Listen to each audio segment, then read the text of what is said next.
and welcome to The Content Bite, a podcast for freelancers who use their words to make money. I'm Rachel Smith, a freelance journalist, copywriter, and content producer. I'm also the founder of Rachel's List, a jobs board and community for Australian writers and other creatives. And I'm Lynne Testoni. I'm a journalist and a content writer as well. Rachel and I are your weekly co-hosts, and every week we're bringing you all kinds of tips, tricks, and some fabulous guests to help you make the most of your freelance business. This podcast is sponsored by our good friends at Rounded, easy accounting and invoicing software made just for Australian freelancers and sole traders. It's everything you need to make freelancing easier. Find out more at rounded.com.au. Also, if you're a gold member of Rachel's List, Rounded is giving you 20% off an annual subscription plan. Upgrade to gold membership for all the details.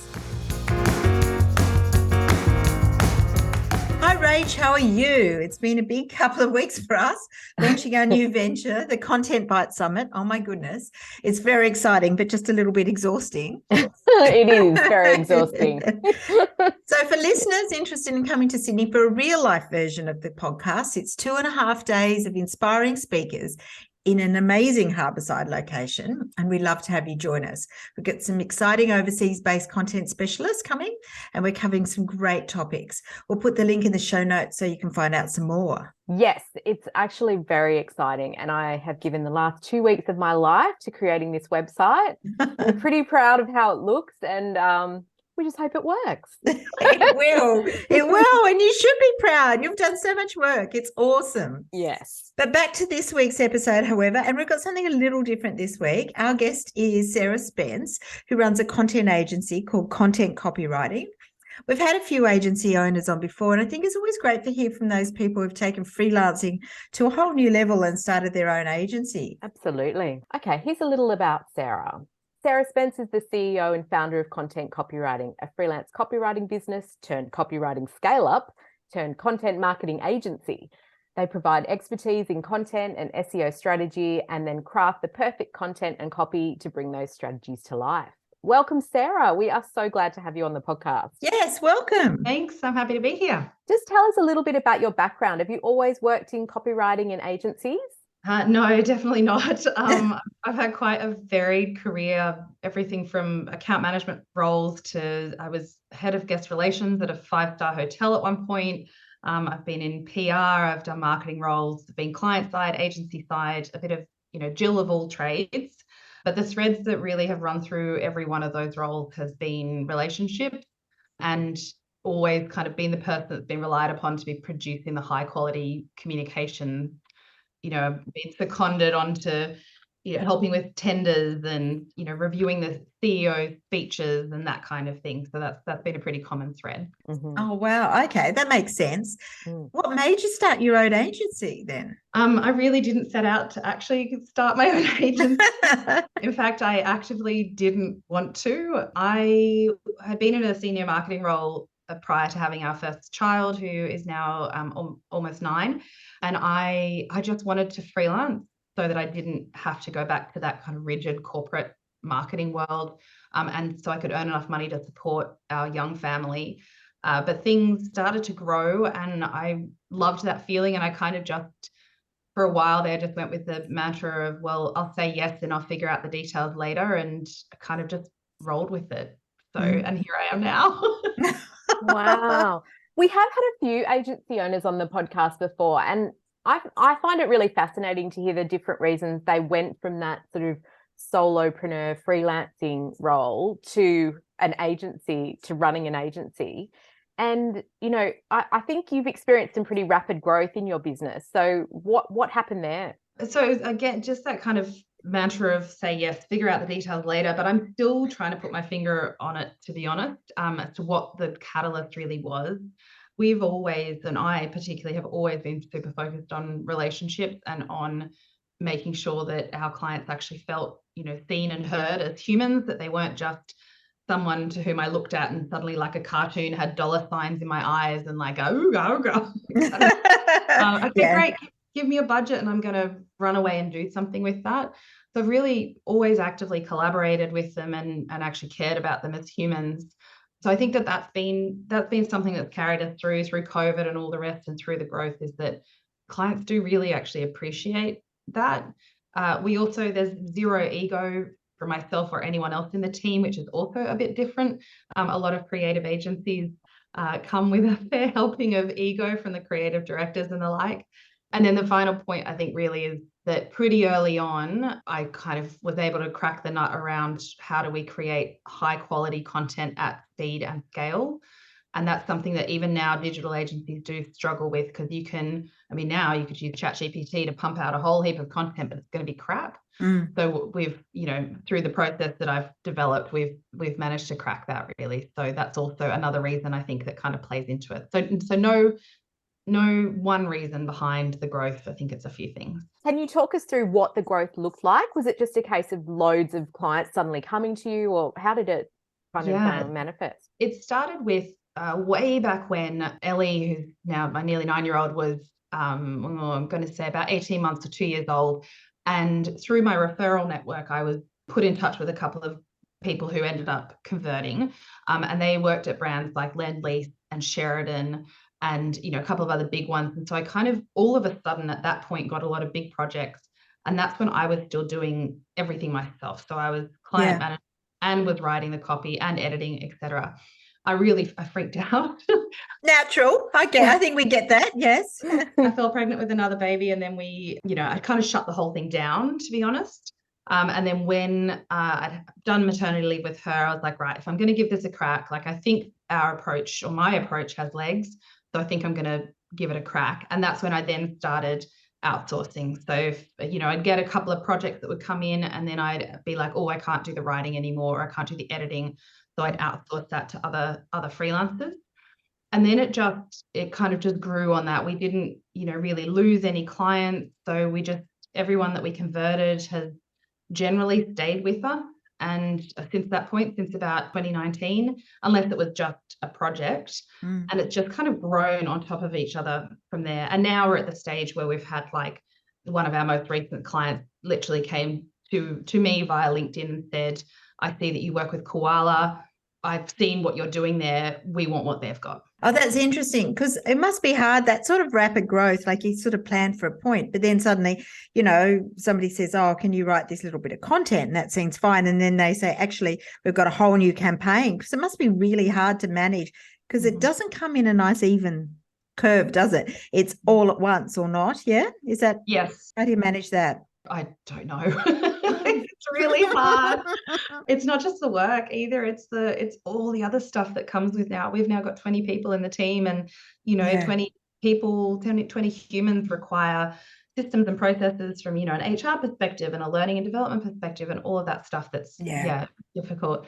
I haven't been very good at managing it lately. I must say I realize now that in order for me to manage it well, I really have to care for myself. Yep. And I'm a bit of a kind of burnt husk of a human right now, because I haven't been doing that, and I've just been doing the work, and I need to take some time to reset. And that's, anyone who's growing their business or, got a lot of work on in the freelancing world, like you have to put yourself first, or else none of it happens. I love that. And would I be right in assuming that your 20 members of your team are all remote, or do you have an office? No, well, I work at a co-working place. A few of them do, but no, we are all remote. We have now collected all of the states of Australia. We don't have anyone in the territories, but we plan to collect them at some point. But we have at least one person in every state now, which is pretty cool. Yeah. How fantastic. Well, I know that content strategy is a big part of what you guys offer.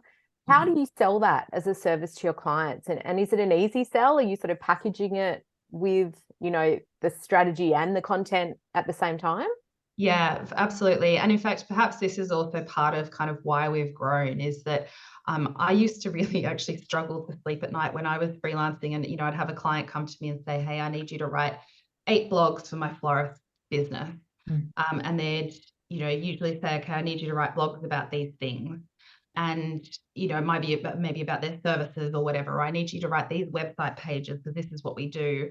And I'd write them, but I really struggled with the fact that I knew ultimately that what I was writing wasn't actually going to deliver significant value for them, because if I took a step back and even did some keyword research from an SEO perspective, or did a full strategy, understood who their audiences are, understood where they actually spent time online, what resonated with them, all of that stuff, that's when I'd actually be able to add value. So fairly early on, it became a fundamental part of what we do. And to be honest, the clients that we have lost over the years and the clients where the relationships haven't ended up being as positive as I'd like them to be are the ones who said, no, we don't need you to do strategy. Here, please just take this brief and execute it. And we could still do it and do it well, but what really helps with that growth and the longevity is the strategy and the relationship and how those are tied together. And having that sort of scaffolding is so important. Yeah. That's actually something we, that's coming up in our summit, isn't it, Lynne? We're talking a lot about strategy setting you apart in an AI world because, it's huge. It's a huge kind of linchpin of everything. That's it. And, the future of our industry is in the creativity and in the curiosity. And those things are inherently only human. And, the creativity actually also, I mean, we could do a whole other conversation about, using ChatGPT, for instance, at the point at which you need to be creative, it can be helpful, but also I'm worried about that having an impact on the kind of creativity muscles. Absolutely. It's also quite limiting, isn't it, really? Because it's going to a traditional formula or format or something, which is not necessarily the way you always want to go. Oh, 100%. And I could go on for hours, but I do think, though, like what you just touched on, it's really important, isn't it, to think about, where does the thinking go and where does, the use of those muscles, the writing, the thinking, the kind of curiosity, all of that. If you get really deep into the weeds of using those tools, I think that they're useful in some ways, but yeah. And that's where it comes back to strategy too. Like for any freelancers listening, like the best way to shore up your future is to become a content strategist, is to learn how to do that thinking, because then if you do the thinking, you generate the ideas and they are, that they're going to resonate with the audience, or they're data-led ideas in terms of you've used the data to look at, well, what are the audience actually wanting and searching for, or whichever angle you take it. Then you've done the creativity. And so then in terms of production, you can use ChatGPT earlier in the process because it actually just helps you to synthesize research and to bring the facts to the table. Everything still needs to be fact checked, but and then it can even help you with edit. Like one of the best prompts that we've come across so far is you ask ChatGPT to act like a proofreader, and it will do a proofread of your content. And it's on par with paid Grammarly. Absolutely. It doesn't have a lot of the nuance that paid Grammarly can give you, but it's still, anyway, sorry, I could go on. I will. No, it's great. So it's really interesting. Yeah. Oh, cool. So I understand also that you're neurodivergent. So do you want to talk about that with us? Because maybe it's also a bit about thinking outside the square as well. Because do you think that gives you an advantage as a copywriter? Yeah, well, I mean, inherently it is who I am. It's my why. When I found out that that's how my brain is, it gave me a lot of answers about my life. I'm better these days at feeling a sense of pride about it. There's been a lot of unpacking for me since I was diagnosed about 18 months ago. And I could talk also about that space for hours, but it gives me an advantage because my brain doesn't know how not to zip together disparate ideas and information and bring it into newer, bigger ideas and approaches. And if I hyper focus on a new topic, for instance, for a good few hours, what can come out of that is pretty incredible. I'll be pretty wrecked for the rest of the week, but yeah, it definitely gives me an advantage. Wow, that wonderful hyper focus. It's your superpower. Yeah. And I do think that wonderful hyper focus is really, it's amazing. And also I think just being slightly less conventional is a great thing. Yeah, 100%. I'm not satisfied with the status quo, so I rebel against that quite a lot. Which is a good thing. And you were diagnosed, like you said, 18 months ago. Has that influenced, how you run the agency? Has it changed your processes in any way? once it kind of clicked, were you like, oh, we need to be doing things this way? Or Yeah, so I did recently actually just spent a whole day hyper focusing and then put together what we now call our human inclusivity policies. So I just took a big look at the way we approach our people, everything from recruitment all the way through to how feedback is given and everything in between, and put together this document which goes through, well, what are our commitments basically to our people? And I've always been, I'm quite deeply empathetic, so I've always cared about our people, but this is now really codified that, for instance, recruitment, it is a scary thing trying to get a job for any human. But if you're neurodivergent, it can be incredibly disabling. The whole not knowing what are they going to ask me in an interview, or having to actually go to an interview and be present in person, that is somebody's feelings about that part of the process is totally disconnected from their ability to do the job. so true. And so what we've now done is we've said, well, when we recruit, we're going to say in the job ad, we're going to ask for disabled, neurodivergent, et cetera, all the different minority groups for them to actively apply. And we're also going to note in the job ad that we will be providing the interview questions in advance. And we'll also be accepting applications in audio, video, or written format. Because some people can talk for England, and they will give you a fantastic verbal rundown of how they're going to be able to do the job, but ask that same person to try and write it, and it might be really, really difficult for them. So we're just trying to take away a lot of those barriers in recruitment. And from a feedback perspective, it's all about being really clear and specific that we will be giving feedback, and the feedback will only generally take place in a one-to-one meeting, and that you can expect that if something has happened where you need to be fed back to about, then that is where it's going to happen, and you'll know that it's going to be clear and kind, and so we make all those kind of commitments, which definitely is because of experiences I've had in the past that I don't want people to have to go through again, and it's I think it helps all humans, though, not just neurodivergent humans. So yeah, absolutely. that's amazing. Have you found that your staffers, you kind of draw neurodivergent people to your company to work there? Yeah, so interestingly, that I'm the only diagnosed neurodivergent on the team. We have many who are curious, and I've actually put a pitch in to speak at Content Marketing World, a big conference that happens in the States every year. Scares me, the fact that I might get picked up. I don't know yet, but the pitch I've put in is about why you need more neurodivergent people on your content team. And it's all the research, the scientific research is all there to support the fact that neurodivergent brains are more creative. They're more, they're better at speedily bringing together disparate ideas, all of that stuff, and how the content that your brand wants to create would actually benefit from actively seeking out neurodivergent people to work on it. Fingers crossed. Oh, fantastic. That is amazing, because copyright agencies do have a reputation, deserved or not, for churning through staff and not being kind to their staff, which is what you've alluded to. So how do you deal with that, and is this part of your response to that? Yeah, I think as we've transitioned from, for a long time it was myself and then a virtual assistant, and then a team of anywhere up to 15 different subcontractors at any point, writing subcontractors, editing subcontractors, etc.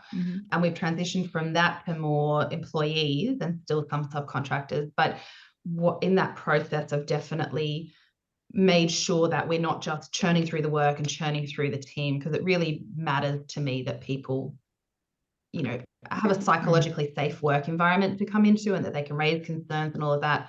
But I think it ultimately comes down to the fact that we work really hard to give true flexibility to our team.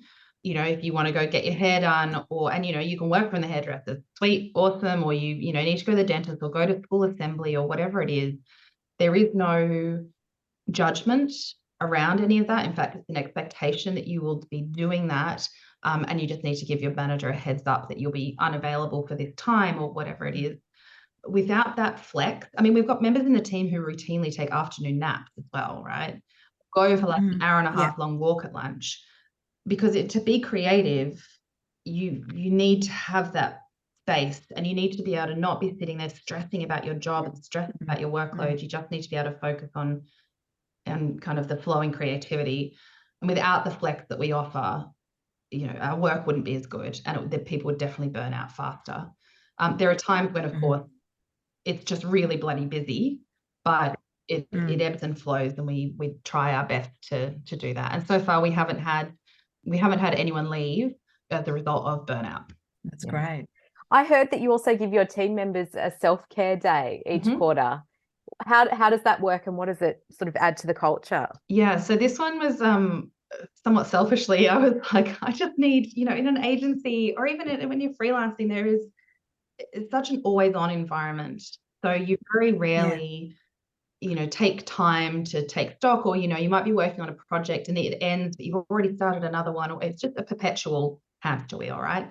So we do this self-care day each quarter. Everyone has the same day off. It's always a Friday, so we get a long weekend, and we all take the same day off so that no one is tempted to just jump online and quickly answer something or see where something's at. I love that idea. Yeah, we tell all our clients that we're offline for that day. Like, it's a full chance for everyone to have a full reset. And the one ask about it is that we all tell each other what self-care we're going to do on that day. So you must engage in some self-care, and the absolute beautiful array of things for people. Like, at our last one, there was, people who went and had skin checks and mammograms and things that they've been putting off. Yeah. There's, went to school assembly and, volunteered at the canteen, and that was their self-care. Others went, more traditional stuff, like went and had a massage, or, went out for breakfast or whatever. But that's our one requirement, is that we all practice a bit of gratitude about having the day off, and tell each other what we're going to do for self-care that day.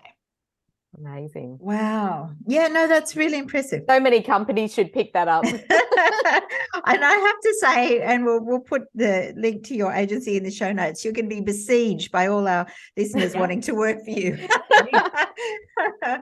But one of the things I did notice that you've picked up some really big clients. I mean, you alluded to some of them, like Koala and Sheridan and everything, the agency over the years.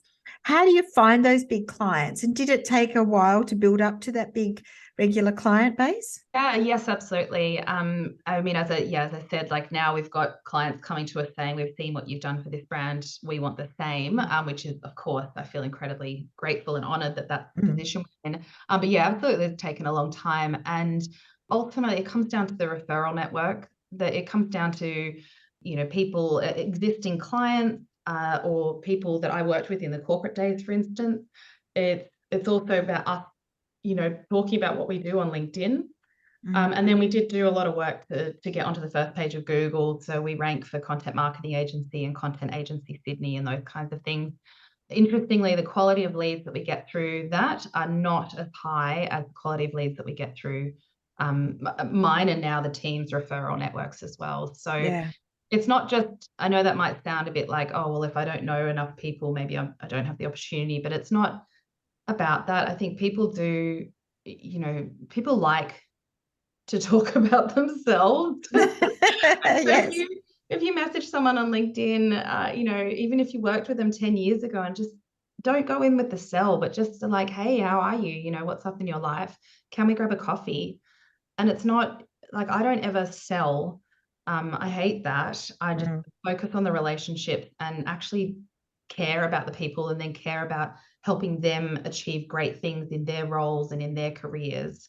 Great, we get the added benefit of potentially winning that work, and I can then employ more women and men eventually. We haven't got any men in the team yet, but we have interviewed lots, but none have been quite right. But that's the benefit for me. I'm not out there trying to like buy a yacht and whatever. It's just focus on building connections, I think. Yeah, I wanted to just circle back a bit to the rapid growth thing, because we didn't talk to you about pricing. Was like changing your pricing and adjusting your pricing a big challenge at that time? And did you think, crap, like, what do I do here? I'm really undercharging, or maybe you weren't. I mean, was that part of it? Yeah. Oh gosh. Yeah. For a while, I very much was. And also the shift from using freelancers at fixed rates to then having employees. is something I'm still getting better at. But yeah, gosh, the pricing thing. I mean, when I first started freelancing, I used to charge $80 per blog. Oh, wow. Yeah.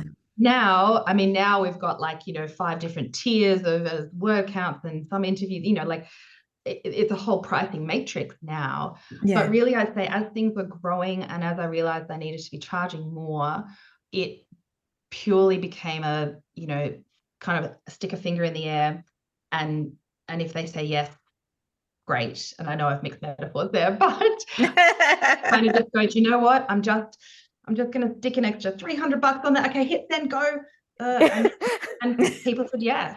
And until I taught myself pricing strategy and all of those things that became necessary then as the business grew, that was literally how I did it. I was like, I'll just bump it up a little bit. Each new opportunity, basically, I'd try and bump up a wee bit. Yeah, I was just wondering, are there special things to consider when you work for those big clients, when you're sort of, working in the big end of town? Yeah, I mean, it's ultimately, it's the same as working with any human. Again, it comes back to the relationships, right? Like if you actually care about the person, it's maybe, John Doe who works at Afterpay, or, Jane Doe who works at Modibody, for instance, 2 of our clients. Like, take the Modibody, take the Afterpay out of it. They are still humans. They are still, probably dealing with the same things that you are in your life, the same worries, all of that kind of stuff. I think if you just bring it back to the fact that they're humans and say to them, look, hey, what is your boss putting pressure on you right now about? And listen. And if there's something in that you feel with your skill set that you could help to solve, then start talking about that. And then, of course, when you're in on the kind of big retainers that we do now, there's a whole bunch of other considerations around KPIs and budgets and reporting. Oh gosh, reporting, absolutely. All of that stuff that does really matter, and you've got to really be on your toes about. But at the end of the day, like when we have stuffed up, because we definitely have, maybe the processes weren't quite in place and the team didn't know quite what they were meant to be doing, or just, one of our team made a mistake. It's been the relationships that have carried us through. It's been clients willing to just email or pick up the phone to me and say, hey, you haven't met our expectations. And I want to talk to you about that. And then me having no ego going in there and saying, absolutely, tell me everything, warts and all. Like, I am invested in making this work for you and for us. So tell me all the bad bits and I'll try my best to fix them. Yeah. Interesting. Yeah. Wow. So let's talk about freelancing for agencies. Do you still use freelancers in your business, and what sort of qualities and skills do you look for? Yeah, absolutely. There's always overflow work that the internal team can't necessarily fit in or requirements. So yes, we're absolutely always looking for freelancers. We have used a lot over the years. We've engaged with a lot of different freelancers. And the things that really, of course, there's the quality of work and there's kind of the creativity that they can bring and that kind of thing. Like, we have worked with some who are like, yep, I'm a copywriter and I can do that for you. And then what's come back has been not great, to be honest. I think there's and I've definitely not done my part in providing that feedback. I've tended over the years to move to more just like, oh, okay, thanks very much for that. We don't have any other work for you right now, rather than being clear but kind, as Brene Brown says, and saying, hey, look, actually, on par with all of these other copywriters, your quality is actually really not great, and I would recommend you invest in getting better at it. But it's also, we've been burned a few times by people saying yes to projects and then not delivering or whatever like that. So I think, the mistakes, for instance, that we see freelancers make when they approach us is that they'll often promise the world and then not deliver, primarily because of a lack of communication. So if you're freelancing for an agency or you're keen to, then be prepared and work into your pricing that you need to put in a communication buffer. You need to be the one always coming to the agency saying, here's where I'm at, or here's a question I have, or whatever else. If you just go quiet and silent and try and just get your work done, but you're not sure, then you're not going to go so well. Yeah. You really need to be communicative and ask if you don't understand something, not just try and make it up, because it's just not especially when you're working as a freelance, there's a whole bunch of freelance writers working on one project. Yeah. You really need to, be really communicative. Mm. I think something we've heard as well from content directors and editors is when a freelancer files the copy and then goes quiet or disappears, and there's actually quite a lot that needs to happen after. There are feedback rounds and there might be tweaks and all of that sort of stuff. And I know a couple of editors, it drives them bonkers when someone files a story and then disappears. Yeah. Yeah. And I think, something that freelancers can do there to help that is to actually really ask the questions around what is the scope of work before they start. So do you and really get the qualification from the agency to say, what do you actually really expect from me here? Do you just want me to write a first draft and then submit it? What is the quality rating you need on this? Do you need it to be completely edited, polished, perfection, or is the first draft okay, a base draft even, and it's going through edit? And what are the parameters? What's the checklist that I need to complete to make sure that I'm satisfying what your expectations are here? Do you want me around for further feedback rounds? Do you not? What constitutes me having missed the brief? Yeah. Asking all of these questions, and it's something certainly I didn't even realize was the kind of briefing we needed to give to writers until it took us about a year to realize, okay, the quality is not coming through because we are not being specific enough about what it is we need. I knew our briefs were really great, but everyone interprets them differently. Yeah. Yes. So we developed a whole writer's checklist, which is a page long, which is literally the minimum expectations that are required from our freelance writers. Wow, I love that. The writer's checklist. Mm. Yeah, that's amazing. I wish all agencies did that. Well, obviously you've got loads of great systems. And so I'm imagining that you have some good tech tips or, digital tools that you like to use. What would you be lost without? So we'd definitely be lost without, we have a customized setup in Asana. So a whole kind of project flow and automations and things set up in Asana. So definitely a good project management tool we'd be lost without.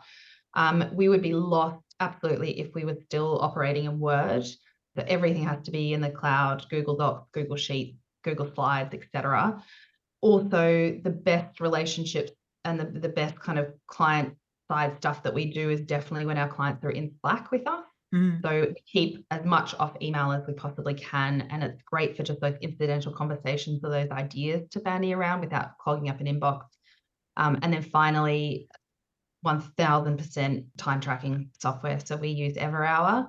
But if there are any freelancers listening who aren't tracking their own time already, I would say it is the absolute number one thing you need to be doing, because if you don't have an understanding of where it is that your time is going, then you'll never be able to scale your business. It's really fundamental. Oh, that's a really interesting point. Yeah. Yeah. I think we all underestimate how long things take. Yeah. Definitely. I agree with you about Slack. It obviously it's good for, an agency setup. We use it at Rachel's List, but also Lynne is in our Slack because we have a channel for the podcast, and it's completely revolutionized everything, like my time, all the people at Rachel's List, and how Lynne and I sort of manage the podcast. It's been amazing. And I love what you said about how you have your clients in there. It makes me think as a freelancer, you could potentially have Slack channels for all your clients if they're open to that. So it's just such a brilliant tool. And, make it just a rule of working with you. Yeah. If for anyone listening, if you know how you work best, chances are that's going to get a better outcome for the client if they do that. So, in that onboarding document or whatever that you send them to say, great, excited to get onto this project with you, and here are the requirements. I'm going to set you up a connection Slack channel, and that's how we're going to communicate. And when the content is ready for you to review, you will receive an Asana notification that you can click on, and you can easily access the Google Doc, and then we can collaborate in there, etc. Like clients, it comes back to relationships once again, but clients are looking for confidence. and to be led in this space. And I like it when there's a process that's clear, a structure. Yeah. 100%, 100%. And, you know, especially small business owners, like, Jesus, they don't know what they're doing. I mean, I'm a small business owner. I can say that with confidence. So to have someone come in, you know, who you are engaging for a service, let's say copywriting, and then for them to just come in with that confidence to go, great, we're going to do this project, here's how it's going to work. Like, that is just such a good feeling. Yes. It's real peace of mind, isn't it, for that person? I've just been talking to a friend who was working with someone who had no processes and was just all over the shop, and it just didn't work out because it's just, you need to have someone that you're relying on to produce something for you needs them, all of it. Exactly. And that's, you know, where your value as a content creator or a freelancer, whatever you do, actually comes from. It's not just the what of what you do, it's how you do it. And that's what you're also buying, and that has value. Oh, for sure. And I think that's something that's quite hard for freelancers at the beginning, because often a lot of freelancers have left some sort of structural business, an in-house thing where there is an inbuilt structure, and you've got to create your own ones as a freelancer. And that's the tricky. That's one of the reasons we asked that question about processes, because we're all trying to learn a great way to manage our businesses. And I think that's important. Yeah. And I think as well, so many, I mean, it was certainly the case with me, as so many freelancers start out because they, you know, have endured workplace trauma and they don't want to go back to that. And the thought of having to create processes just kind of brings them back to that space. Like, I had the most terrible panic disorder about meetings. Like, it was completely and utterly debilitating for me for years. I wouldn't sleep the night before I had any kind of meeting. I'm thankfully now, I have moved beyond that, but I get it. It is. And I was a freelancer just trying to start out myself, you know, not that long ago. And I understand it. It's really hard. It doesn't matter how many times someone says, you know what, just fake it till you make it, or, you know, build your own confidence or anything. It's very difficult. Yeah, it is. And I think, like what you were saying, Lynne, about how you go into it and you sort of fly by the seat of your pants a little bit initially, but actually creating that structure around your business and creating those processes gives you so much time back and gives you such peace of mind that everything's happening in the right flow and everybody's happy and all of that. It's just like the key to everything, isn't it? But we take so long to get to that point. It does. Those structures actually allow you to be more creative. Yeah. Which seems the opposite of the way some people worry that structure will confine them and limit their creativity, but it's almost the opposite, I think. Yeah, absolutely. So is there anything else that's important for somebody who's interested in working for agencies? Oh, I think keep reaching out. We're pretty, you know, we're pretty busy, and I do have people who reach out and say, hey, you know, I'd love to, you know, I'm a copywriter and this is what I do. I'd love to work with you. And I'm like, great. And we have a structure, we have a process. So we refer them to our writers matrix, and they go and fill out a form where we gather, you know, all their details so that we know where their experience lies and all of that stuff. But, you know, I mean, it's almost like you could set an auto reminder to, you know, get in touch every 3 months or something, because just it's the nature of things that we'll forget. Even if we have all your details. And so if you kind of keep popping yourself up there front of mind, that's great. But the other thing is, again, I feel like a broken record now, but like, bring it back to the relationship. Don't, you know, go to an agency owner and say, hey, I want to work with you. Even just like, hey, I've seen what you do, and actually take a look. I really love it. Like, can I take you for a cup of coffee and learn a bit more? You know, people love to be asked to, you know, be mentors, or, you know, whatever it happens to be. Like, you don't always need to be interested in the sell, like be interested in the person and ask to learn from them. And, you know, they might not have time initially, but if you keep popping up, then, you know, they'll probably get in touch and say, yeah, let's do it. Right. Wow. Oh, Sarah, thank you so much. This has been really fascinating. We're going to put a link in the show notes to where people can contact you, but maybe you want to tell us where people can find you? Sure. So, I mean, there's our website, contentcopywriting.com.au, but to be honest, I want to light a match to the entire thing. It doesn't really. We've all been there. Oh yeah, God. It doesn't really say what we do these days, or not as well as we want it to. We are actually about to go through a rebrand, which will be happening later in 2023. But the best place probably is to follow me on LinkedIn, just Sarah Spence look for me, I'm on there. That's probably the best place that's where we post all our bits and pieces about how we work and about what we do for our team and what we do for clients and things. So yeah. Fantastic. We'll pop that in the show notes. Yeah. Wow. Thank you, Sarah. We love, and we'll put it all in the show notes. And it's been great spending time with you this morning. It's really good. And that brings us to the end of our show. And thanks to everyone who's listening and sharing us on social media. And don't forget to leave a rating or review. And thank you again to our sponsors, Rounded, easy accounting and invoicing software made just for Australian freelancers and sole traders. You can find them at rounded.com.au. And you can hear all about the Content Bite Summit in the links at the bottom. Brilliant. We will. We'll put a link to it. We can actually put a link to it now. So now that you've done the website. We've done the website. It's all happening. It's up today. So, it will be up later today. Yeah. So cool. I was about to go and look for it. No, don't look yet. You'll still get a maintenance page with a big mountain on it. But anyway, yeah. It's very exciting. Yeah. Yeah. So thanks again, everybody. We'll see you next week. Fantastic. Bye. Bye.